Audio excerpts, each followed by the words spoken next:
Mga kaagimat, nag-inform yung kaibigan natin na commander ng mga antingero at albularyo sa North Cotabato, si Denmark Abing. Isa siyang faith healer, mga kaagimat, at leader sa mga antingeros.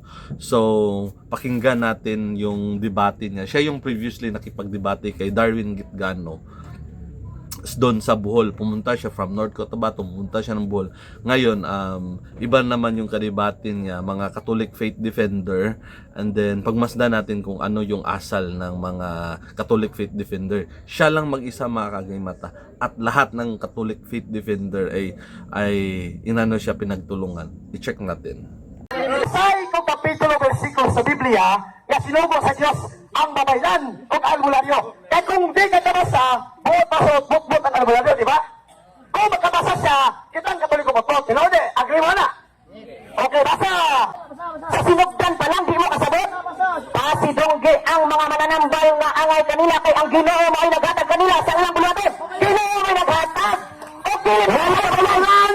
Wala lang. Palis ka ba? Wala na. Wala na kailan. Wala na albularyo nga nabasa. Elton ang babaylan. Kaya ang pare, mag-hormon ang albularyo ra. Nanausap ka na. Parang gulo ka na. Bro, basta microphone ka na rin. Programa tuloy. Ito na yata kung dili na. Bro, programa ba rin sa kutanda. Naunsa man na. Wasang microphone. Ay, inyo yung programa ko ako. Naka-live ako sa microphone. May pagkasa ang programa na. Kung kuhanig sa microphone. Dili, bro. Nga naman nga. Sira-parak mo sa tayo. Paulawan ng albularyo. Sira 38. Ano? Pasidongge ang mga mananambal. Natupag na! Wala sa kaila. So sa makikita natin, mga kaagimat, yung mga Catholic faith defender, mataas kasi yung video nila. Yung ibang topic hindi ko inilagay dito kasi yung Catholic faith defender kinokontrol nila yung sagot ni Abing or ni Denmark Abing. So kinukunan ng microphone, yung imbes mag-answer siya, hindi na pinapasal kasi tapos na yung time, hindi siya makasagot na kasi sobrang dami nila, nag-iisa lang si Denmark Abing. So nakikita ninyo yung nangungulangot pa yung isa. So nakita sa video, nangulangot pa siya, and then gusto niya kunan pa ng mic.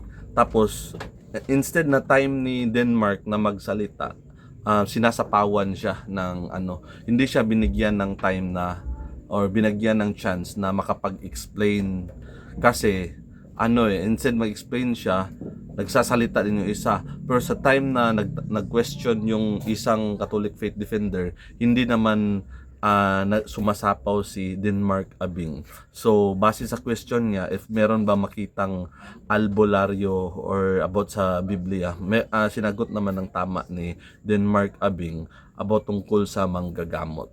Yung manggagamot kasi dyan, mga kaagimat, explain ko later kasi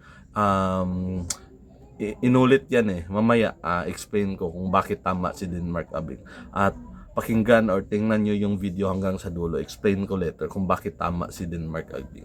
Ang Ginoo naghatag o gasa sa mananambal. Kaya ka na mga doktor na nag-estudyo sa natag sa medisina, ang ilan ng medisina gasa na sa Ginoo. Mo gani ang mga doktor panahon sa operasyon magampo sila. Kang ilang abilidad sa pagtambal ika na sa Ginoo tanan. Ito naman nagsalita, mga kagimat, I think Paul Aliman at ang pangalan ng tao na yan, base sa pag-introduce kanina, isa din yung faith defender. Sabi niya, ang explanation dun sa Bible is yung manggagamot, doktor daw yun. Kasi lahat daw ng skills and knowledge sa doktor is galing daw sa Diyos lahat. Diyan siya nagkakamali, mga kagimat. Kasi maraming doktor na mga atheist, maraming doktor na hindi pumupunta ng simbahan, hindi nagdarasal, maraming doktor na pagans. So kahit sa ibang bansa, mga kaagimat, marami naman doktor na hindi Christians. So doon siya nagkakamali. Ito, mga kaagimat, ito yung simbolo ng medicine, mga kaagimat, Greek symbol. Pagans ito, mga kaagimat, is Diyos, hindi tunay na Diyos, hindi sa Diyos ni Abraham, hindi sa Diyos ni Isaac, at hindi Diyos ni Jacob, pero ginagamit siya sa medisina.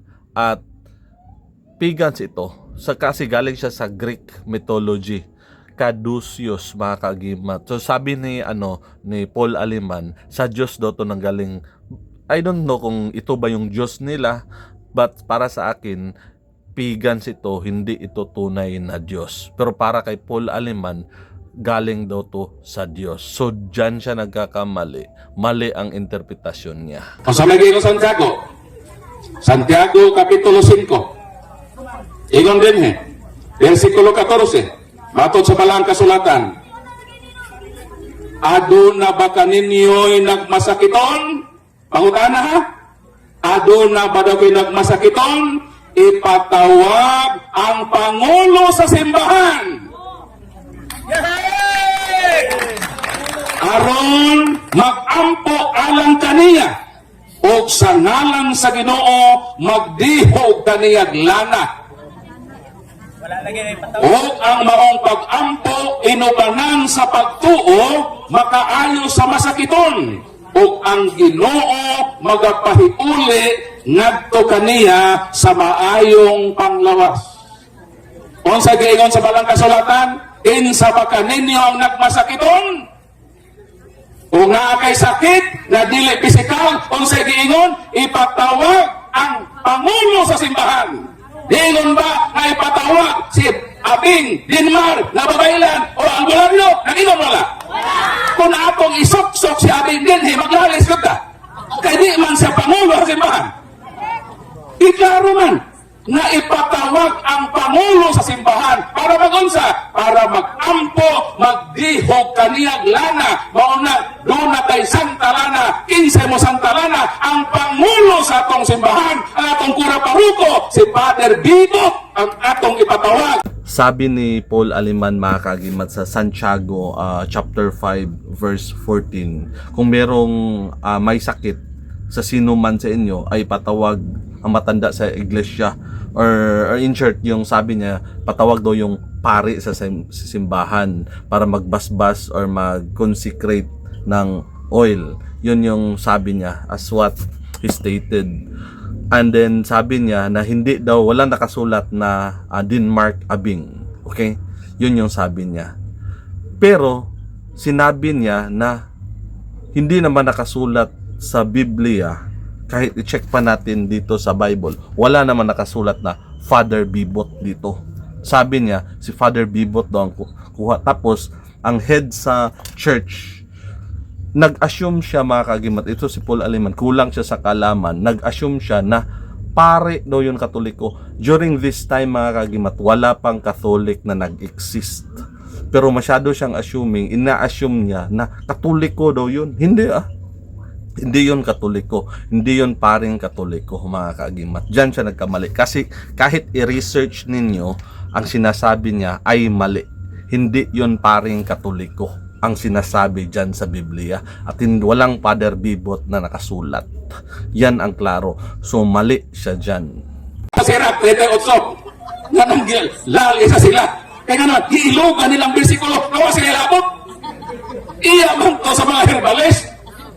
Kaya ang Ginoo nagpaturok man ang mga tanong, aron na makayo. Kita, mo gamit ang herbal, mananambal ng mga herbal.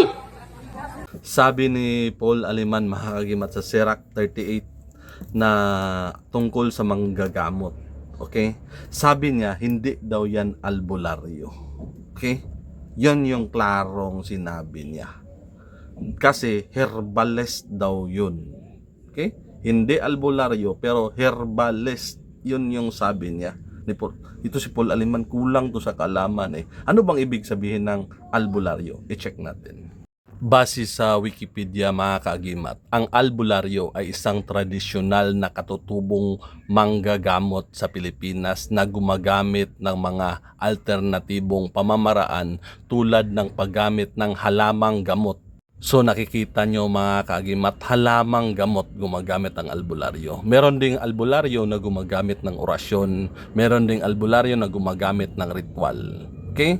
Yan ang meaning ng albularyo. Siya ay kilala bilang herbularyo. So ang albularyo ay nanggaling sa word na herbularyo.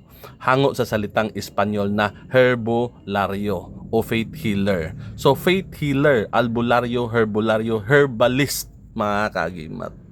Kung pananglitan ang atong sakit madarag herbal, ang Katoliko may iwan po, okay ang herbal. Base sa Wikipedia mga kaagimat, ang albularyo ay galing sa word na herbularyo or herbalist. So si Paul Aliman, hindi sila albularyo pero naniwala sila at gumagamit sila ng mga herbal or nagpapagamot sila sa mga herbalist, sabi niya. So albularyo din yan. Balikon ko, wala ibawal ang mga herbal. Okay na nato. In short, okay lang siya sa albularyo. Thessalonica, ang taong yawanon. Masa daw? Ang taong yawanon, muanhi, nga may gahom ni Satanas, nga maghimo sa tanang matang sa milagro o mga buhat sa katigalahan. Kung makaayo man siya, ingon ang balang kasulatan, may muanhi usab, maghimog milagro, muayog masakiton o katingalahan. Kinsa na sila? Mga taong igamhan sa yawa. Nyo ba mga kagimat yung story ni Jesus na nanggamot siya? Si Jesus is hindi siya Katoliko. So nanggamot siya yung mga pare, yung mga taga-simbahan nung unang panahon. I think parang nangyari uli ngayon eh. Si Jesus sinabihan din siya na sa demonyo siya. Yung kapangyarihan niya galing kay Beelzebub. At saka yung mga tao, yung mga taga-simbahan, naniniwala na sa demonyo si Jesus, yung style na ng panggamot. So, very judgmental yung mga tao noon. Kahit ngayon mga kagimat, meron pa ring tao na ganyan. Pag hindi kayo magkasama, pag hindi kayo magkakilala, pero nanggamot ka sa ngalan ni Jesus, sa ngalan ng Diyos Ama, at nakapagpanggamot ka, i-judge ka nila na sa demonyo. Marami pong salamat sa inyong panunood.